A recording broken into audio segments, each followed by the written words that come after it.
Bayangkan Charlie Munger, pria di balik Berkshire Hathaway yang mengubah $100 menjadi jutaan dolar, memberitahu Anda, ada 5 sektor bisnis yang hampir selalu menguntungkan dalam jangka panjang.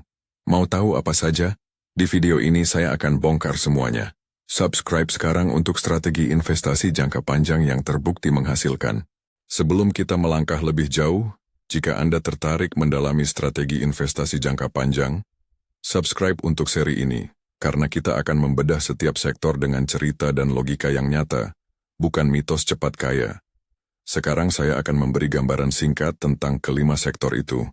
Asuransi, dengan konsep float yang krusial, barang konsumen bermerek, infrastruktur seperti kereta api, utilitas atau layanan publik yang diatur, dan retail keanggotaan ala Costco. Dalam bagian ini kita akan mulai menggali masing-masing satu persatu, dengan cerita orang nyata, penjelasan sederhana tentang mekanika ekonomi, dan takeaway yang bisa Anda gunakan untuk berpikir sendiri tentang investasi jangka panjang. Mari mulai dari yang tampak membosankan, asuransi. Di sanalah saya menemukan sesuatu yang sederhana tapi sangat kuat, float. Ceritanya tentang Thomas. Thomas bukan nama besar di halaman majalah bisnis. Dia hanyalah seorang pegawai asuransi yang bekerja puluhan tahun di sebuah perusahaan regional. Dia bukan jenius pasar, bukan trader yang mengambil risiko besar, tapi dia punya satu keuntungan yang tidak dimiliki kebanyakan orang. Akses ke float yang dikelola dengan disiplin. Float, dalam istilah gampang, adalah uang yang diterima perusahaan asuransi sebagai premi dari nasabah yang belum dibayarkan sebagai klaim. Uang itu tersedia untuk diinvestasikan sampai klaim itu harus dibayar. Float adalah modal yang pada dasarnya dipinjam dari nasabah tanpa bunga yang eksplisit, selama perusahaan menjaga neraca dan underwriting-nya sehat. Float menjadi sangat berharga ketika Anda bisa menginvestasikannya lebih produktif daripada biaya klaim yang akhirnya dibayar. Thomas punya kebiasaan sederhana. Dia melihat float sebagai barang yang harus dipelihara. Perusahaan tempatnya bekerja tidak mengejar premi sebesar-besarnya, tanpa memperhatikan kualitas risiko. Mereka menggarap underwriting yang ketat, artinya menolak risiko yang buruk, menetapkan harga yang mencerminkan exposure, dan menjaga rasio claim, loss ratio, serta rasio pengeluaran, expense ratio, dalam batas wajar. Hasilnya, meskipun margin underwriting mereka tidak meledak, kombinasi underwriting yang disiplin dan investasi cerdas atas float membuat perusahaan itu menghasilkan return substansial selama puluhan tahun. Thomas, yang ikut memiliki opsi dan menyimpan sebagian pendapatannya dalam saham perusahaan itu, melihat kekayaan pribadinya tumbuh pesat, bukan karena spekulasi, tapi karena kekuatan modal jangka panjang yang memungkinkan compounding. Penting untuk menjelaskan dua hal teknis dalam bahasa sehari-hari. Pertama, float bukan gratis tanpa batas, kualitas float tergantung pada bagaimana perusahaan menilai risiko. Jika seorang perusahaan asuransi mengambil premi rendah untuk menarik pelanggan dengan risiko tinggi, maka float itu akan menguap ketika klaim datang. Bukan modal gratis, melainkan bom waktu. Kedua, disiplin underwriting adalah kunci. Kadang orang melihat perusahaan asuransi besar dan berpikir, mereka punya banyak uang, mereka pasti bisa membeli semua risiko. Tidak. Tanpa disiplin, halte bus penuh premi bisa berubah menjadi kebangkrutan ketika badai datang. Itulah perbedaan antara float berkualitas dan float yang mematikan. Ada lagi pelajaran. Float memperbesar efek dari kesabaran investasi. Sampai Anda menaruhnya ke kerja, memilih aset yang menghasilkan return stabil, bersabar untuk menerima bunga majemuk, float hanyalah angka di neraca. Disinilah muncul kolaborasi yang sering saya diskusikan dengan rekan saya. Gabungkan float yang sehat dengan kebijakan investasi yang konservatif tapi efektif, dan Anda punya mesin yang menghasilkan modal tambahan untuk membeli bisnis-bisnis hebat di waktu yang tepat. Inilah mengapa asuransi, dari segi struktur ekonomi, memiliki parit pelindung yang nyata. Kebutuhan akan perlindungan asuransi tidak akan hilang, modal yang mengalir dari premi dapat dipakai untuk menghasilkan return, dan perusahaan yang menjaga kualitas underwriting mendapatkan keunggulan kompetitif yang melekat, tetapi cerita asuransi penuh nuansa. Ada banyak contoh perusahaan asuransi yang salah kaprah, mengambil risiko berlebih, mengejar growth tanpa kontrol, atau menempatkan investasi yang terlalu agresif. Jadi jangan pernah bilang, asuransi selalu menang. Yang saya katakan, pengalaman historis menunjukkan bahwa bagian dari sektor asuransi yang paling disiplin, merek yang menjaga underwriting, memelihara kualitas float, dan menempatkan investasi dengan hati-hati, mempunyai karakteristik yang membuatnya sangat cocok untuk strategi investasi jangka panjang. Thomas adalah contoh orang biasa yang, karena bekerja dalam struktur yang benar dan berperilaku sabar, menuai hasil yang stabil selama puluhan tahun. Itu bukan keberuntungan, itu logika. Dari float kita melompat ke sesuatu yang mungkin lebih akrab, merek barang konsumen. Di sini saya akan bercerita tentang Sis Candies, sebuah toko kecil yang dulu menjual kotak coklat di hari Valentine, dan tentang raksasa yang namanya hampir identik dengan minuman bersoda, Coca-Cola. Sis Candies adalah contoh sederhana dari apa yang saya sebut parit pelindung emosional. Konsumen memilih merek karena mereka mencari kepastian. Mereka membeli bukan hanya karena rasa, tapi karena pengalaman yang konsisten, paket yang sama, rasa yang sama, kenangan yang sama. Ketika seorang pembeli rela membayar sedikit lebih untuk produk yang dia percaya, itu memberikan kekuatan penetapan harga, pricing power kepada pemilik merek. Coca-Cola adalah ilustrasi yang lebih besar. Merek ini tidak hanya menjual minuman, ia menjual identitas, kebiasaan, distribusi global, dan hubungan jangka panjang dengan pengecer serta konsumen. Complexity of distribution, menempatkan produk di rak yang tepat, memastikan cold chain, mengelola promosi lokal, menjadi hambatan masuk untuk pesaing. Selain itu, iklan yang konsisten dan pengalaman produk menciptakan informational mode. Konsumen tahu apa yang akan mereka dapatkan.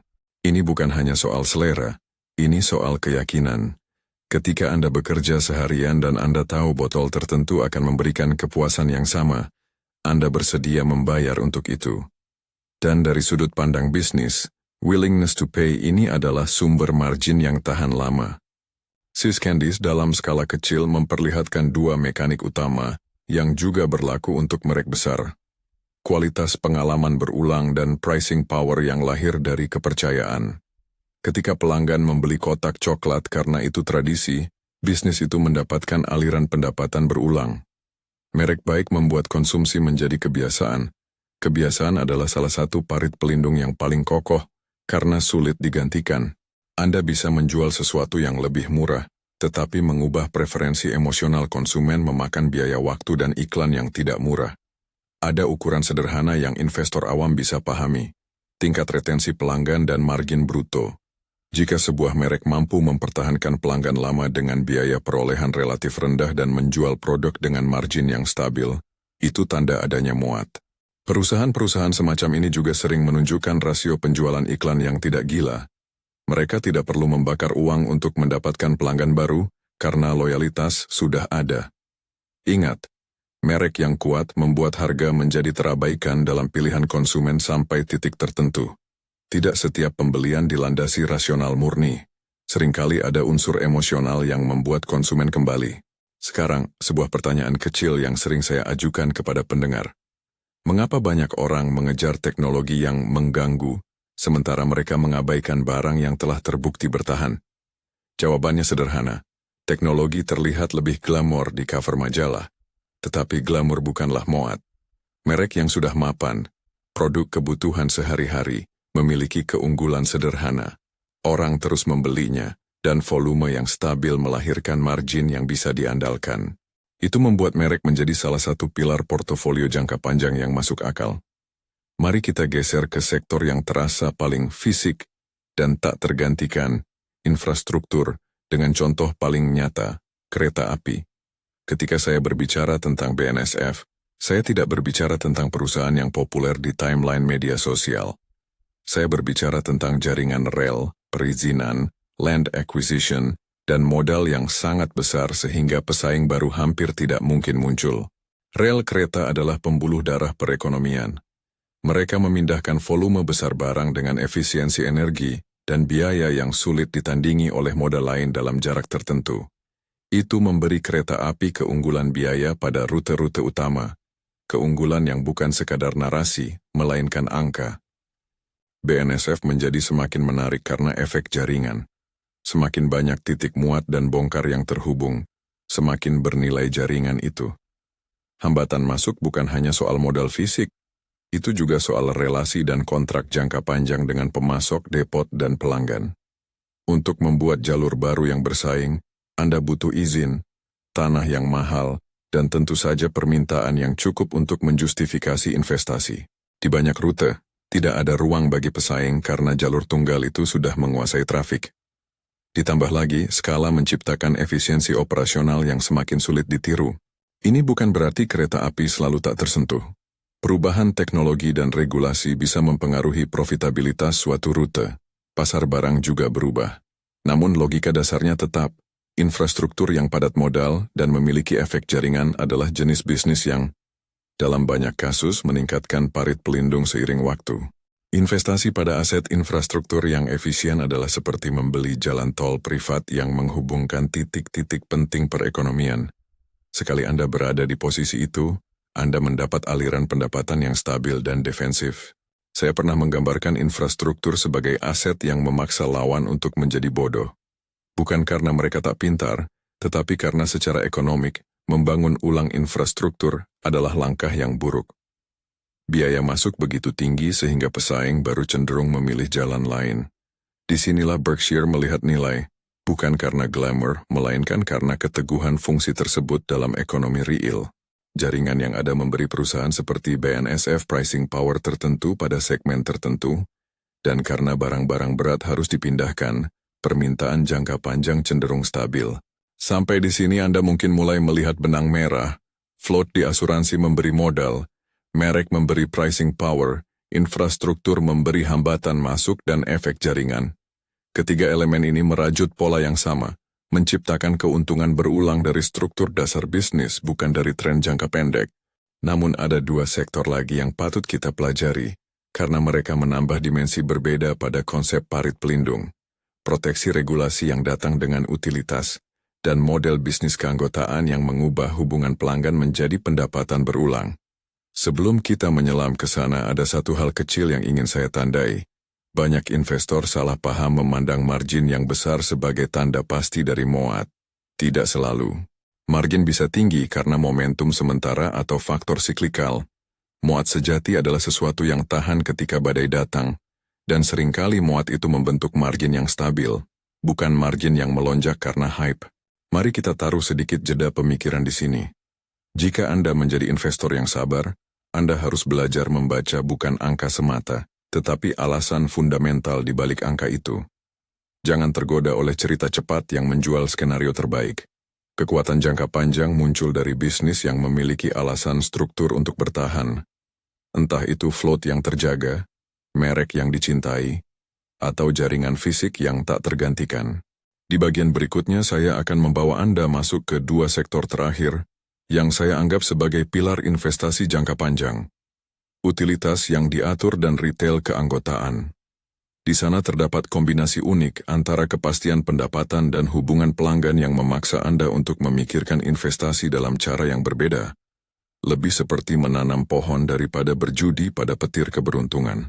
Sekarang kita masuk pada dua sektor terakhir, yang terlihat paling membosankan bagi headline, tetapi paling kuat bila Anda menilai dari sudut waktu dan kestabilan, utilitas yang diatur dan retail keanggotaan. Keduanya memperlihatkan bagaimana hukum ekonomi dan struktur hukum dapat menjadi parit pelindung yang tak kasat mata namun nyata. Mari kita mulai dengan utilitas. Bayangkan perusahaan listrik regional yang Anda kenal. Meteran, tiang, gardu, tenaga kerja terlatih, dan kontrak yang mengatur harga. Bukan sesuatu yang memicu percakapan hangat di kafe, tapi bagi investor jangka panjang, itu seperti pohon yang tumbuh lambat dan memberi buah setiap musim. Disinilah regulasi memainkan peran ganda, sebagai batasan dan sekaligus pelindung. Pemerintah memberi hak eksklusif untuk melayani area tertentu. Dengan imbalannya, perusahaan harus menerima pengawasan tarif yang masuk akal. Untuk pesaing baru, rintangan masuknya tinggi. Menanamkan infrastruktur paralel mahal, mendapatkan izin, lalu menghadapi risiko politik dan publik. Hasilnya adalah model bisnis dengan pendapatan yang relatif dapat diprediksi. Saya ingin menceritakan sebuah contoh yang sering saya sebut ketika membicarakan utilitas. Perusahaan energi yang menjadi bagian dari portofolio jangka panjang, yang kita lihat sebagai aset infrastruktur terregulasi. Perusahaan ini tidak akan memenangi perlombaan tren teknologi, namun mereka memiliki arus kas yang stabil dari pelanggan rumah tangga dan industri. Ketika pemerintah mengizinkan tingkat pengembalian yang wajar pada modal yang diinvestasikan, investor dapat menilai bisnis ini berdasarkan arus kas masa depan yang relatif pasti, bukan hanya berdasarkan optimisme pasar. Disinilah konsep regulasi sebagai parit muncul. Perlindungan hukum membuat persaingan langsung kurang menarik, sementara kebutuhan dasar, listrik, air, gas, membuat permintaan jangka panjang lebih terjamin dibandingkan produk gaya hidup. Ada beberapa catatan penting tentang utilitas. Pertama, regulasi berarti hasil yang moderat dan biasanya stabil, bukan kemenangan spektakuler. Itu membuat utilitas kurang menarik bagi mereka yang mengejar lompatan valuation besar. Kedua, regulasi bisa berubah. Risiko politik ada. Namun perusahaan yang memahami mekanika politik, memiliki manajemen yang kompeten, dan menempatkan modal secara bijak, akan mampu mempertahankan bisnis yang memberikan arus kas stabil selama dekade. Ketiga, utilitas bisa menjadi lindung nilai terhadap resesi. Orang tetap membutuhkan listrik dan air, bahkan ketika pengeluaran lain dipangkas. Jika Anda pernah mendengar tentang istilah margin pada utilitas, pikirkan margin sebagai seberapa besar selisih antara biaya memproduksi layanan dan harga yang dapat ditagih. Dalam utilitas yang sehat, margin tidak meledak, tapi cukup untuk menutupi biaya modal dan memberi imbal hasil yang andal. Ini adalah kebalikan dari bisnis yang tumbuh cepat dengan margin besar namun fluktuatif. Untuk investor sabar, stabilitas itu berharga, meskipun tidak dramatis. Mari beralih ke kisah retail yang mengubah peraturan permainan, model keanggotaan ala Costco. Di tangan Jim Sinegal dan timnya, Costco bukanlah sekadar toko besar, itu merupakan hubungan yang dibayar di muka antara perusahaan dan pelanggan. Bayangkan membayar sejumlah biaya tahunan kecil untuk menjadi anggota. Sebagai imbalannya, Anda mendapatkan akses ke barang-barang dengan markup rendah, kualitas terjaga, dan pengalaman belanja yang sederhana. Untuk perusahaan, biaya keanggotaan adalah pendapatan berulang yang sangat berharga karena bersifat tinggi margin, stabil, dan tahan resesi. Model ini bekerja karena dua alasan utama. Pertama, biaya keanggotaan mengubah hubungan pelanggan menjadi kontrak kecil. Pelanggan yang sudah membayar cenderung kembali agar membenarkan biaya tersebut. Ini meningkatkan retensi. Kedua, dengan pendapatan dari keanggotaan, perusahaan dapat mempertahankan markup rendah pada barang-barang pokok. Itu membangun kepercayaan dan volume. Kombinasi ini menciptakan loop positif. Harga rendah menarik volume, volume menyokong margin operasi yang tipis dan keanggotaan memberikan margin atas yang stabil. Jim Sinegal menekankan kesederhanaan. Tidak ada upaya untuk memaksakan margin berlebihan pada pelanggan. Sebaliknya, kepercayaan dan pengalaman menjadi inti bisnis. Ada anekdot personal yang bagus tentang kekuatan trust ini. Seorang pelanggan setia Costco yang saya kenal pernah berkata, "Saya pergi ke sana karena saya tahu saya tak akan dibohongi. Jika saya membeli daging, saya tahu kualitasnya. Jika saya membeli bensin, saya tahu harganya lebih kompetitif." Itu bukan soal label mewah, itu soal kepastian. Dan kepastian itulah yang membuat pelanggan tetap membayar biaya keanggotaan tahun demi tahun. Dari sudut pandang investor, pendapatan keanggotaan memiliki karakter seperti obligasi jangka pendek yang memberikan stabilitas suplementari pada pendapatan retail yang bervariasi.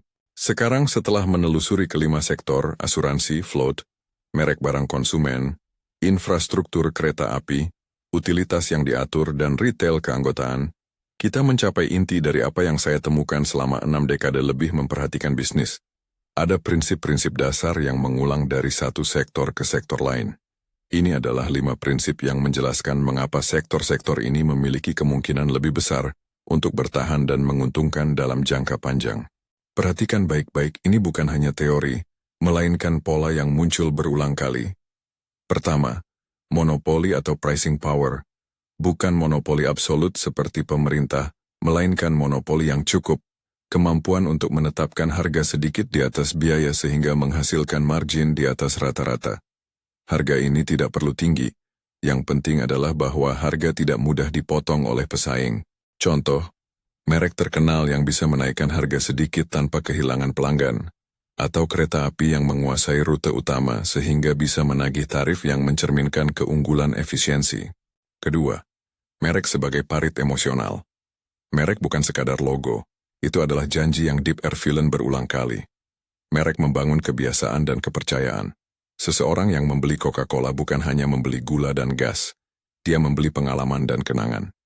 Ketika kebiasaan terbentuk, biaya bagi pesaing untuk merubah perilaku konsumen menjadi sangat besar.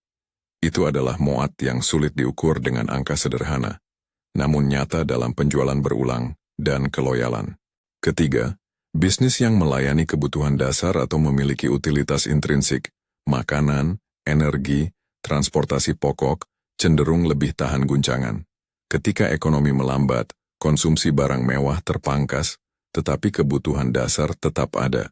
Inilah alasan mengapa utilitas dan sebagian besar barang konsumen yang esensial memiliki risiko permintaan yang lebih rendah. Keempat, kesederhanaan dan kejelasan model bisnis. Kita sungguh meremehkan kemampuan model bisnis sederhana untuk menghasilkan keuntungan panjang. Model yang rumit, penuh leverage, atau sangat tergantung pada asumsi masa depan yang rapuh, mudah luluh apabila kenyataan berubah. Sederhana bukanlah sinonim dari kuno. Ini berarti bisnis yang laba dan arus kasnya dapat dipahami, diaudit, dan diuji terhadap skenario berbeda. Berkshire selalu memilih yang sederhana karena lebih mudah untuk menilai risiko dan proyeksi jangka panjangnya. Kelima, kesabaran, waktu sebagai sekutu. Ini bukan prinsip mistis. Compounding bekerja pada arus kas dan pada nilai reputasi. Float jika dikelola dengan benar akan menghasilkan modal tambahan yang berkembang dalam waktu. Merek yang konsisten akan menumpuk kenangan konsumen. Jaringan rel akan semakin berharga ketika lebih banyak titik terhubung. Pendapatan keanggotaan yang bertahun-tahun memberi dasar untuk pertumbuhan organik.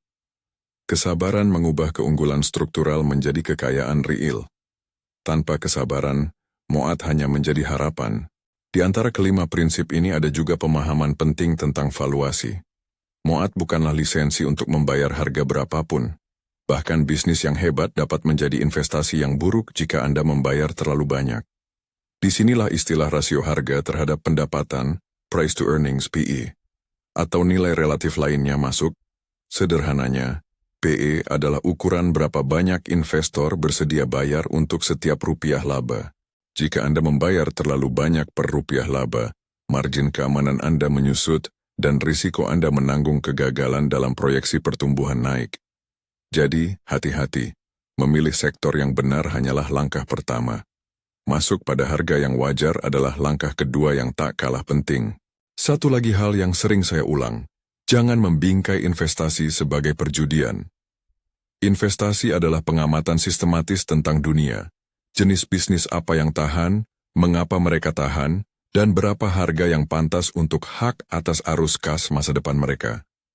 Itu tugas yang lebih mirip ilmuwan lapangan daripada penggemar sports betting.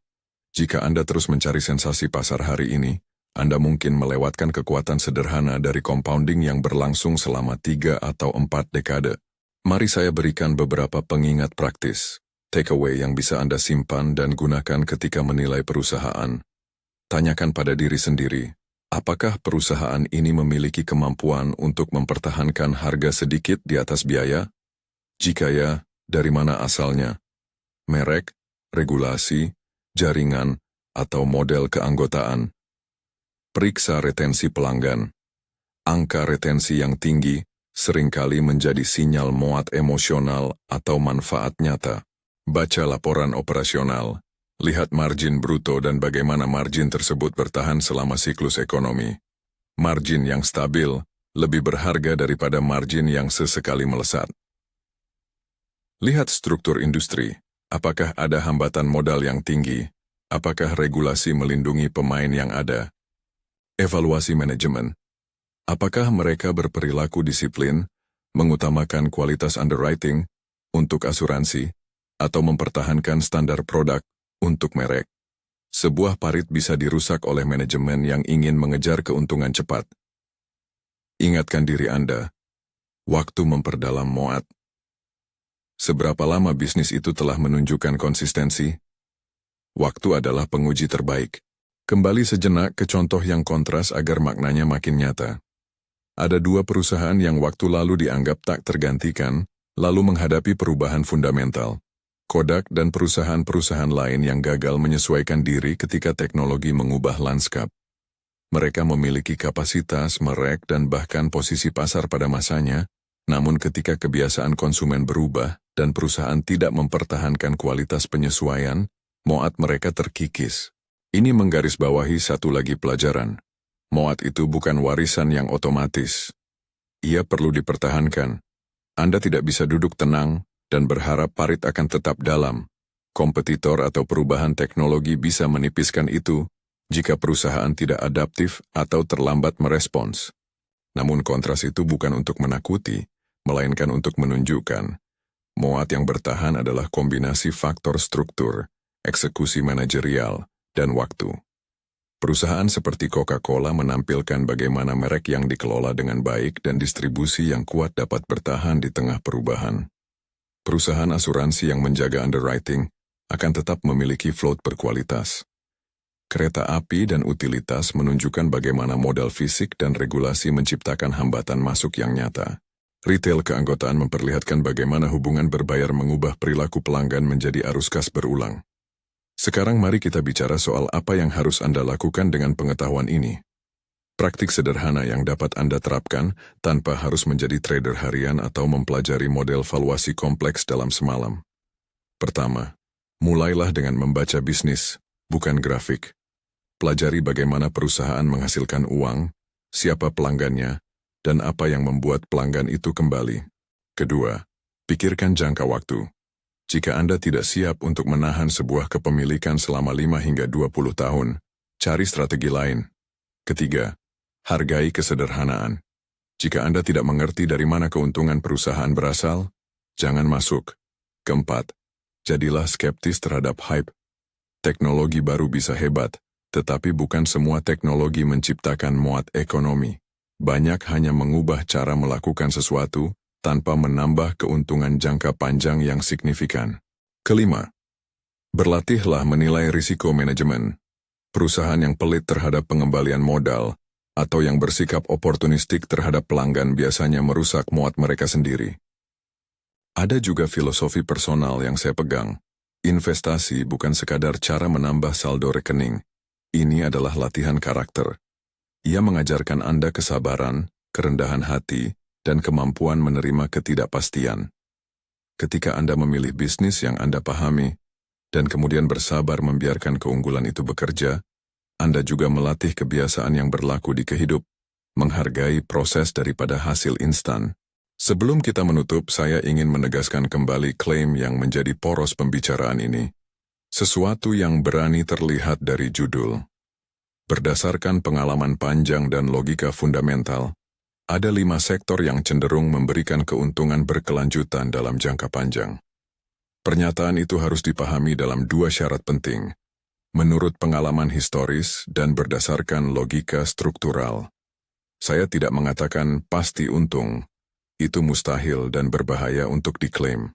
Saya mengatakan, jika Anda mencari bisnis dengan peluang lebih tinggi untuk mempertahankan nilai dan menghasilkan arus kas stabil selama puluhan tahun, sektor-sektor ini memiliki mekanisme yang menjadikannya kandidat yang lebih baik daripada perusahaan yang hanya mengejar tren.